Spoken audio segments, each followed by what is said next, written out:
untuk menegur ni supaya kamu orang ni buat kerja betul sikit. Kalau tak ada orang menegur, tak ada orang yang menjerit pada kamu orang dalam kerajaan ni, siapa yang buat ni, kamu buat suka-suka je lah, tak kira.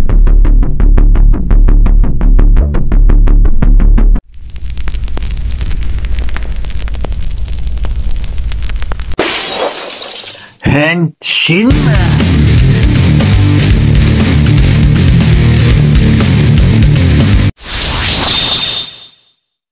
Tapi adalah orang mainkan balik video-video lama saya. Itu bila video 2 bulan saya kot berkenaan saya cakap yang nak pergi ambil minyak pakai IC tu kan. Yang saya cakap dengan apa benda ni nak suruh ni kan. Dia orang mainkan balik video tu. Video 2 bulan lepas, salah saya, masa Perdana Menteri ke Kerajaan ni umumkan untuk minyak turun 6 sen. Lepas tu kena beli minyak pakai IC, ingat tak? Tapi tipikal lah kerajaan PH ni, dia umum dulu tapi mekanisme dia tak beritahu. Itu yang menjadi masalah. Ingat tak dulu masa dia umum yang 100 tu? Lepas tu saya tanya 100 tu macam mana, masuk duit dalam IC ke ataupun bagi cash ke, macam mana ke, nak pergi mekanisme apa. So kita kena speculate pula mekanisme tu apa. Kerajaan sekarang ni dia umum, lepas tu dia tak bagi tahu. Ataupun dia umum dulu, lepas itu dia pun tak tak fikir, tak think it through macam mana nak buat. Sebab itu saya tegur bila saya bising. Elok juga saya bising 2 bulan lepas. So bila kita ni bising, barulah kerajaan ini ambil tindakan inilah untuk pastikan benda itu bila dia roll out tak menjadi masalah. Ini nak roll out 29 ke 30 bulan ni. Kalau orang beratur panjang macam mana. So saya harap pihak-pihak yang bertanggungjawab dalam kerajaan tu fikir sikit. Kalau 29 dan 30 ni awak mess up, saya akan tegur, dan kita dengan kawan-kawan akan tegur. Kenapa pentingnya kita atau pembangkang macam saya, dan walaupun saya tak ada parti sebebas, untuk menegur ni supaya kamu orang ni buat kerja betul sikit. Kalau tak ada orang menegur, tak ada orang yang menjerit pada kamu orang dalam kerajaan ni, siapa yang buat ni, kamu buat suka-suka je lah, tak kisah nanti orang beratur panjang ke, atau chip rosak ke, apa ke benda tak boleh read ke, apa benda ke tak boleh beli ke, macam mana. So kadang-kadang dalam hal ini kita kena semak imbang sikit. So kalau kita menegur, mengkritik tu, kamu jangan koyak lah. Ini semua untuk improve atau tambah baik perkhidmatan awam. So elok juga saya menegur 2 bulan lepas. So kamu dalam kepala kamu tu, bila kamu nak buat macam ni, kamu fikir sikit. Kalau kamu buat satu arah, nanti orang-orang macam saya atau saya sendiri akan menegur supaya kamu buat elok. Macam yang bantuan 100 itu, saya dah cakap macam mana dia buat itu. Pergi kamu check kan, adakah dia bagi cash, tidak. So itu hari ada ramai orang komplain beratur panjang. Lepas tu banyak barang tak boleh nak beli. Yang boleh beli cuma barang-barang barang kering lah, barang basah. Banyak barang basah tak boleh beli. Ada sesuatu barang je boleh beli. So sebab itu saya cakap, bila saya menegur itu, it is for you people dalam kerajaan, ahli-ahli politik yang buat dasar dan buat keputusan ni, supaya kamu ingat sikit lah, jangan ambil benda sambil lewa. Sebab gaji kamu tu berpuluh ribu, beratus ribu dibayar oleh rakyat. Bila kamu buat kerja tak betul, kita akan tegur. Dan kalau kamu tak reti sangat, kamu letaklah jawatan. Cuma saya nak tambah balik kepada saya punya teguran itu. Sebab pada saya, walaupun kamu kata adalah dalam TikTok kata alah senang aje lah, pergi ni pakai IC lah, ini pop-up, kamu nak menunjukkan senang lah benda ni buat. Sebenarnya kan. Lepas itu kamu suruh lah kamu punya cyber trooper non ni cakap, oh ni pakai IC je lah, tak apalah, kita pakai IC sebab nak dapat RM1.99 tu. Sebelum ni RM2.5, turun 6 sen lah pakai IC bagai. Lepas tu ada orang yang kira lah keluar dalam media mana ni kan, media ni kata penjimatan RM280 sebulan lah, 300 sebulan lah. Saya ingat macam mana kamu kira ni, matematik kamu ni macam matematik yang sebelum ni ke, yang hutang turun bukan naik tu ni. Saya ingat kamu yang kira matematik ni pun, kamu pun selalu lewat datang sekolah, saya ingat sebab kamu lewat datang sekolah lah matematik kamu tak betul terbalik. Macam mana pula kamu dapat penjimatan 200 300 ringgit sebulan ini? Kamu compare macam mana? Kamu punya senario tu, kamu kata kalau harga minyak naik RM2.75, oh jimat 200 lebih. Kalau harga minyak naik RM2.60, jimat 200. Kalau macam tu, baik kamu kalau harga minyak naik RM10, jimat RM1,000. Macam tu baik kamu cakap macam itu aja. Kalau main nak berkalau-kalau ni. So apa yang kamu kena cakap, penjimatan apa yang kita bayar sebelum dengan apa yang kita bayar selepas.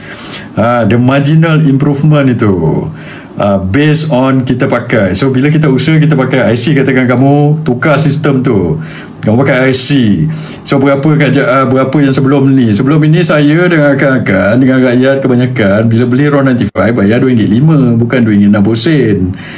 So sekarang saya kena beratur. Ataupun kalau katakan tak ada orang ke, okay, tak payah beratur pakai IC, so jimat 6 sen. 6 sen kalau 300 liter RM18 bukan RM200 lebih. So tak payahlah kamu nak buat senario kalau naik RM2.75, RM2.75, RM2.60. Kalau macam itu baik kamu taruh naik RM10 terus. Berjimat boleh berjimat 800 ke 1000. Ini kira-kira budak-budak yang lewat datang sekolah atau tak sekolah langsung ke apa, saya tak tahulah. So jangan buat kira macam tu, orang gelak kan kamu. Itu nombor satu. Nombor dua, apa tu, ini saya balik I still cakap balik, benda ini sebenarnya adalah satu penyelesaian yang tidak optimum pada saya untuk pakai IC ni. Sebab masalah dia adalah yang kamu cakap banyak tu, kamu kata warga asing banyak beli minyak. Warga asing ni banyak beli minyak, so diorang pun beli. Ini kamu punya naratif lah, kamu mencerita lah warga asing. Masalah, the problem statement is warga asing atau orang yang bukan warga negara ni beli minyak subsidi. Lepas itu penyelesaian kamu suruh warga negara pakai IC. So the solution yang kamu offer itu menambahkan effort kepada warga negara. Maksudnya you put burden on warga negara untuk menyelesaikan masalah yang dibawa oleh bukan warga negara. So as a public policy ataupun orang yang buat public policy, ini kepakaran saya. Public policy ni kepakaran saya. Saya ada pengalaman buat public policy dan ijazah sarjana saya pun dalam polisi awam dalam bidang politik, ekonomi dan undang. So ini saya punya bidang.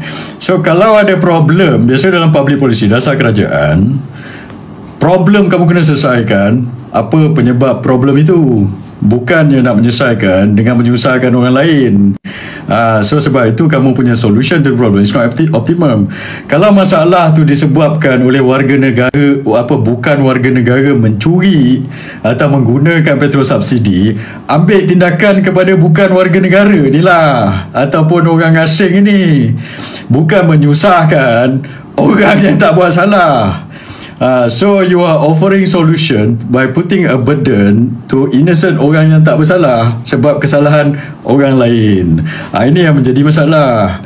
Sebab itu cara penyelesaian kamu itu tidak optimum. Kalau warga asing yang menjadi masalah pergi mencuri petrol subsidi, kamu buatlah penyelesaian ke atas mereka, sama ada by penguatkuasaan undang-undang, ataupun kamu suruhlah mereka, warga asing nak beli dekat sempadan itu kan, dekat sempadan. And then itu hari Menteri Dalam Negeri Saifuddin Nasution dalam ucapan dia cakap apa? Dia kata petrol kita ni satu bulan 1.4 bilion liter rakyat beli petrol, dia cakap, dan 25% daripada 1.4 bilion liter ni, 25% 25% daripada 1.4 bilion liter berapa Saifuddin? 350 juta liter sebulan. Dia kata digunakan oleh warga asing. Tengok balik video tu yang Pudin cakap tu. Pudin, betul tak kamu cakap macam ni? Kamu cakap 1.4 bilion liter petrol digunakan sebulan di Malaysia, dan 25% kamu cakap digunakan oleh warga asing. Dan lepas tu kamu quote pula tu, kamu kata di Singapura, orang Singapura lah pakai, orang Thailand lah pakai, kamu cakap apa tu, Vietnam lah, Indonesia lah, Bangladesh lah, kamu campur lah. So saya nak tanya Saifuddin, 25% ni, kalau 25% tu banyak. Kalau 1.4 bilion liter dalam Malaysia digunakan sebulan petrol, 25% tu 350 juta liter. Dan sebab itu saya nak tanya, kamu dah tahu 350 juta liter atau 1/4 ini warga asing? Kalau betul lah kamu cakap itu, kamu kena buktikan lah. Ambil tindakan pada mereka lah. Mana kamu dapat data ini? Kalau data ini betul, okeylah, kita bagi kamu the benefit of data ini betul lah. Kalau kamu main sebut je ke, saya pun tak tahu. You have to prove it, data ini. Kalau kamu boleh prove, you already know that 25% daripada ni dibeli oleh warga asing, ambil tindakan pada mereka. So you've already identified 25% of this petrol bought by warga asing. Di mana, Saifuddin? Kamu cakap di sempadan. Ambil tindakan dekat sempadan tu. Kalau kat Singapore, katakan dekat Thailand dia pergi curi, orang pergi curi ataupun orang pergi isi RON 95, ambil tindakan dekat situ lah, Saifuddin. Tu cater for 25% yang dibeli warga asing ini. Kenapa pula kamu kena ambil tindakan menyusahkan 75% tu?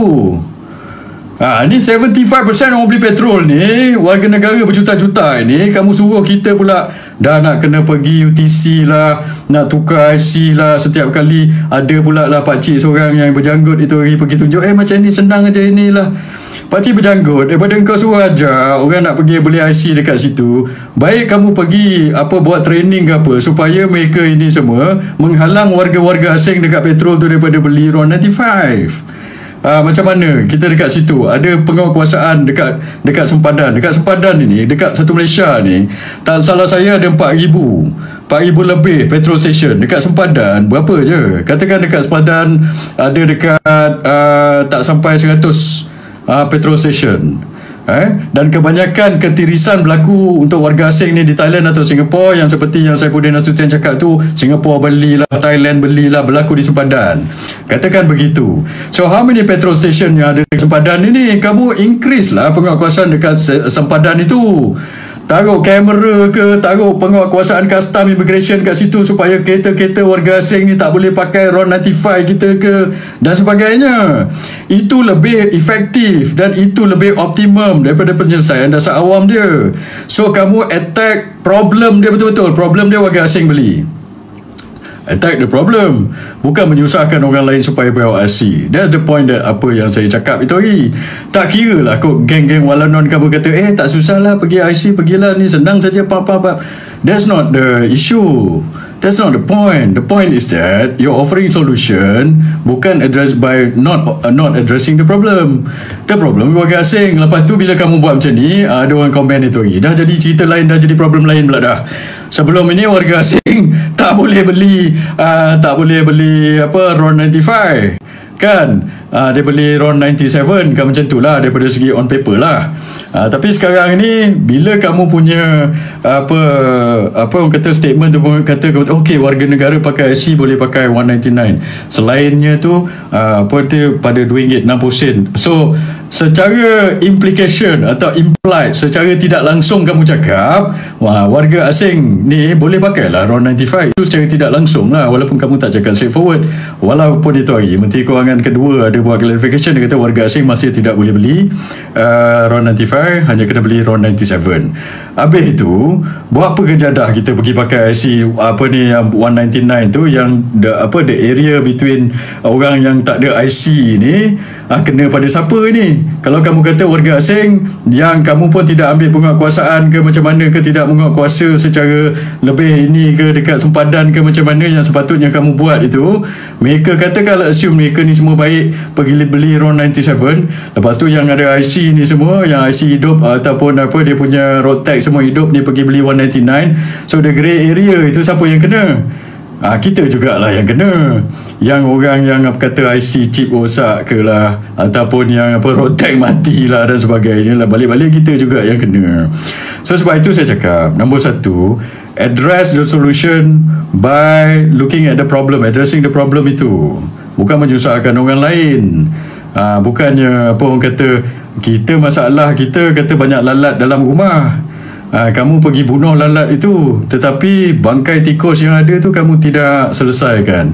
Padahal the root cause is bangkai tikus. Kamu tak salahkan bangkai tikus, kamu pergi salahkan lalat. Itu secara inilah, secara ekstrim punya contoh lah of the apa ni orang kata addressing problem dengan solution dia itu.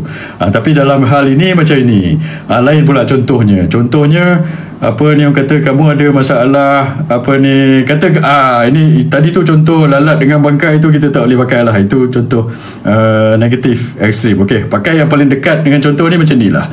Kamu ada satu kawasan perumahan kan, kawasan perumahan itu banyak kecurian masuk kan. Lepas itu kamu tak pergi tangkap pencuri, kamu pergi salahkan tuan-tuan rumah ni sebab tak pasang grill dekat rumah dia.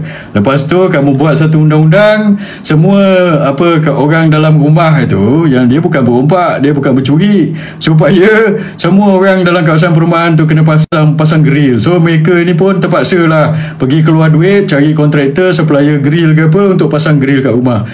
Kalau orang ini tak pasang grill ke apa, kamu denda dia ke dan sebagainya, dia kena bayar lebih ke macam mana, saya pun tak tahulah. Padahal yang sepatutnya kamu buat increase enforcement ataupun penguasaan undang-undang, rondaan ke apa, pergi tangkap lah pencuri itu. Ini pencuri kamu tak tangkap, kamu suruh orang pasang grill. Itulah dia punya analogi yang saya nak cakap ini. So sekarang penguasaan itu, kalau ada 4,200 petrol station dalam Malaysia, berapa ada di sempadan? Daripada sempadan, bukan semua 4,000 yang apa kamu kena tengok ini kalau ada ketirisan berlaku dekat situ. Dan kalau betul Saifuddin cakap macam itu, daripada 1.4 juta, 1.4 bilion liter ni, 25% atau 350 juta liter ni dibeli oleh warga asing. Maksudnya lah, secara purata, 1 daripada 4 biji kereta yang kita tengok dekat petrol station ini semua warga asing yang beli. So sebab itu saya nak tanya Saifuddin, mana kamu dapat data ni? Saifuddin, where do you get this data? Because kalau kamu cakap 1/4 25% itu adalah ketirisan dia beli pada warga asing, kamu pergi tunjuk dekat petrol station mana ni yang setiap 4 buah kereta, 1 kereta tu warga asing. Orang Indonesia ke orang Bangladesh ke apa benda ke, saya tak nampak dia pakai banyak kereta. Mungkin dia pakai motor, tapi kebanyakannya bukannya warga asing dia pakai kereta. Kalau dia orang pakai kereta, dia orang ni pun warga asing Bangladesh, Indonesia adalah pakai kereta, tapi tak ramai. Bukan 1 daripada 4 biji kereta ni dia pakai. So sebab tu saya nak tanya Saifuddin, 25% yang apa ni petrol ini, kalau kita put on average lah, kita ambil, kita boleh buat sama apa orang kata proxy representation, kata 25% petrol consumption ini pun equivalent to 25% of kereta. Unless kamu cakap warga asing ni pergi curi petrol pakai tangki minyak ke apa, which raise the question of kenapa kamu tak ambil tindakan pula macam itu. So ini yang saya cakap, kamu address the problem tu by putting a burden on orang yang tidak bersalah. Kalau warga asing yang salah, pergi ambil tindakan. Dekat mana dia ada? Kamu dah cakap 25% tu. Kalau dekat sempadan, pergi dekat sempadan tu, ambil penguasaan lah orang yang curi petrol ini di sempadan. Lepas tu the solution pula, dia orang kata kamu tak semestinya buat yang menyusahkan berjuta-juta rakyat Malaysia ini. Sebab tu saya nak tunggu juga 29-30 bulan ni. Saya nak tengok. So bila saya cakap macam ni, kamu kena backup sikit lah siapa yang buat kerja-kerja ini. Pastikan tak ada orang beratur, ataupun bukan tak ada orang beratur, tak ada kesesakan. Make sure it is as smooth as possible lah. Sebab tu saya nak tengok sebelum saya comment further about the implementation tu. But kalau kamu tanya saya punya solution, what is my solution? Solution saya, 1, increase penguasaan pada ketirisan itu, siapa yang curi itu. Dan kita boleh buat solution lain.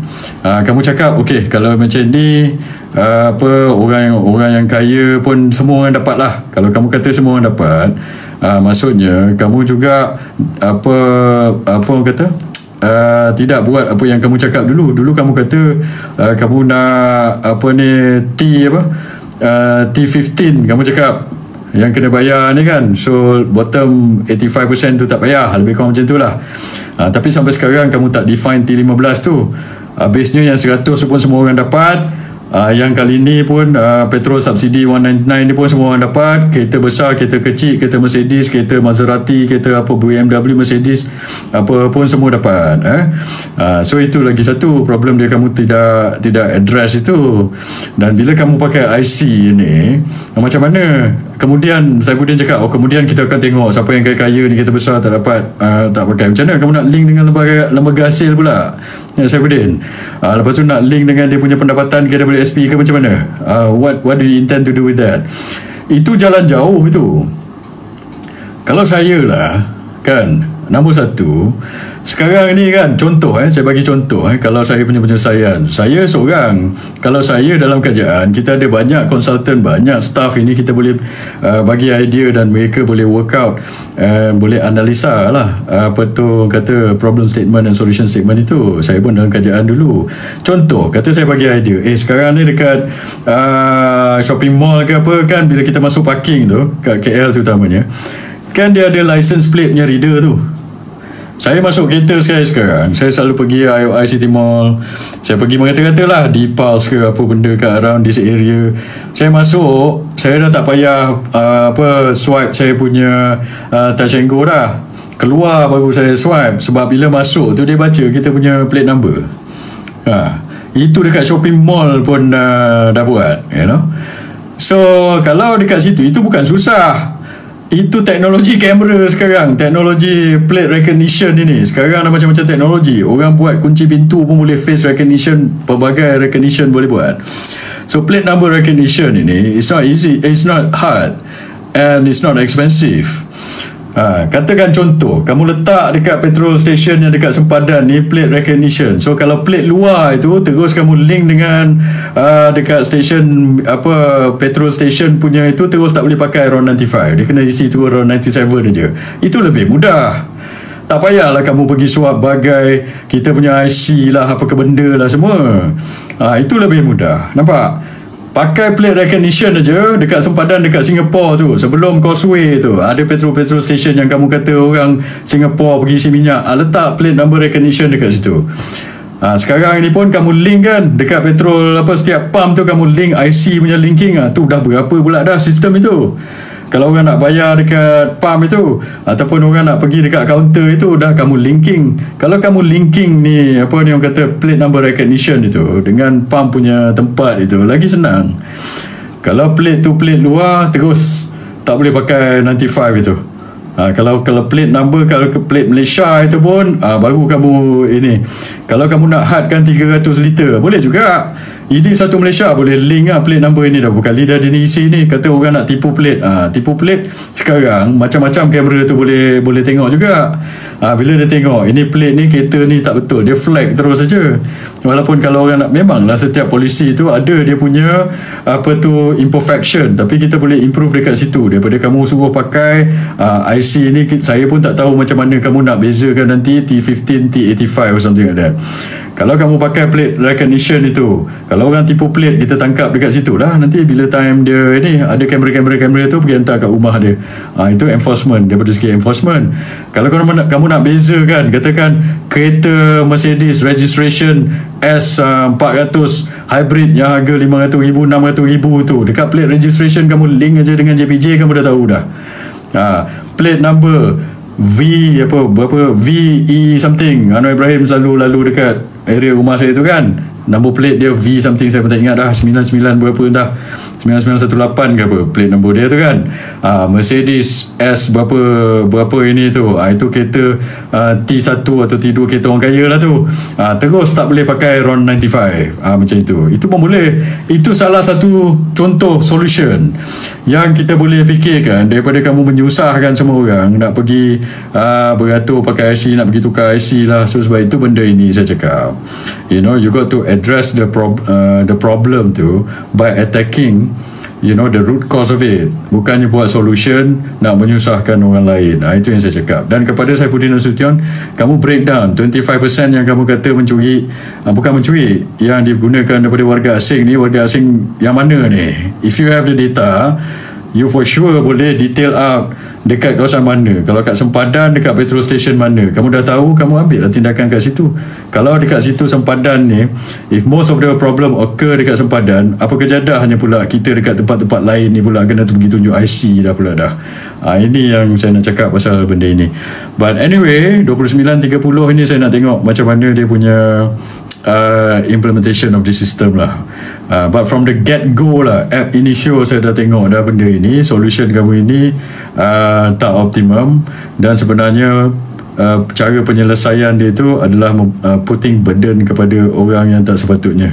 Kita pula dah kena buat kerja lebih, sebab ada 25% daripada petrol ini kita dicuri atau digunakan oleh warga asing. Warga asing tu tak payah buat apa pun, dia buat macam biasa je pun. Ini yang menjadi masalah. Garanti jam punya, itulah saya nak tengok macam mana. Kalau pasal yang 100 itu beratur panjangan, kali ni kita nak tengok. Tak apa, biar dia buat, nanti kita tengok. Okey, lagi menyusahkan orang ramai walau non gaji 20 sen lagi, tuan-tuan. Okey, kita ada lagi 13 minit. Macam mana lagi? Lesen memandu. Lesen memandu pula dah. So macam mana sekarang? So lepas macam-macam syarat ni, mula-mula IC. Lepas tu kalau dengan lesen memandu yang yang sah, so kamu macam mana? Apa dia nak link dengan lesen memandu ke macam mana? So kita kena renew pula lesen memandu ke apa? So dah link. Sebab itu saya cakap baik dia pakai plate recognition, itu lebih mudah. Letak kat situ itu tak payah sistem yang mahal-mahal itu. Daripada ini saja kita boleh beli benda sistem tu, plate recognition link dengan JPJ punya sistem. Kita dah tahu kereta apa, siapa ini. Kalau nak menipu pelit pun kita tahu. Dekat situ. Ini penyelesaian siapalah punya idea. Saya ingat dia ambil penyelesaian daripada negara seberang. Kamu ni semua nak ambil negara seberang. Negara seberang tu tak semestinya penyelesaian dia lebih baik daripada kita. Kita fikirlah sendiri macam mana penyelesaian negara kita. Kita ada bijak pandai. Kecuali kamu malas nak fikir, ambil negara orang, buat negara dia pun negara orang, itu pun tak tentu arah. Kamu fikir kita pula jadi tak tentu arah. Sadoman amat menghargai setiap super thanks, super chat dan super sticker yang anda berikan. Terima kasih kerana sentiasa menyokong Sadoman Channel. Anda semua adalah sebab untuk saya terus berkarya.